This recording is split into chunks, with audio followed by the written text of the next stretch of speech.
ክፉ ሰዎች ሳይመለሱ ከፍታቸው ከጨመረ እርግጠኛ ሁኜ በአምላኬ ስም የምናገረው ጥፋታቸው መቃረቡን ነው የሚያመለክተው።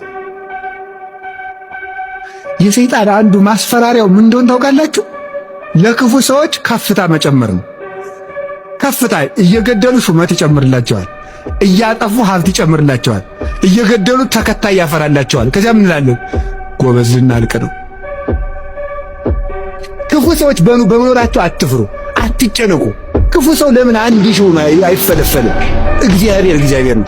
አቤቱ በአንተ ጥላ ተጠግተን በጠላቶቻችን መካከል በሰላም እንኖራለን። እንዲያውም እግዚአብሔር ጠላት እያለ ክፉ ሰዎች እያሉ ማኖሩ ድንቅ እንዲሰኝ ነው ክፉ ሰዎችን እድሜ የሚሰጣቸው። ተንኮላቸው ጫፍ እስከሚደርስ ድረስ ዝም እንደሚላቸው ማወቅ አለባችሁ። እግዚአብሔር ደግሞ መጨረሻ ላይ እንደሚመጣ ማወቅ አለባችሁ። ክፉ ሰዎች ሳይመለሱ ከፍታቸው ከጨመረ እርግጠኛ ሁኜ በአምላኬ ስም የምናገረው ጥፋታቸው መቃረቡን ነው የሚያመለክተው። የሰይጣን አንዱ ማስፈራሪያው ምን እንደሆነ ታውቃላችሁ? ለክፉ ሰዎች ከፍታ መጨመር ነው። ከፍታ እየገደሉ ሹመት ይጨምርላቸዋል፣ እያጠፉ ሀብት ይጨምርላቸዋል፣ እየገደሉ ተከታይ ያፈራላቸዋል። ከዚያ ምን እንላለን? ጎበዝ ልናልቅ ነው።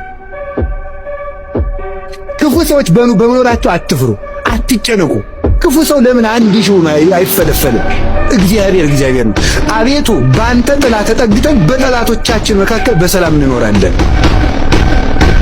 እንዲያውም እግዚአብሔር ጠላት እያለ ክፉ ሰዎች እያሉ ማኖሩ ድንቅ እንዲሰኝ ነው ክፉ ሰዎችን እድሜ የሚሰጣቸው።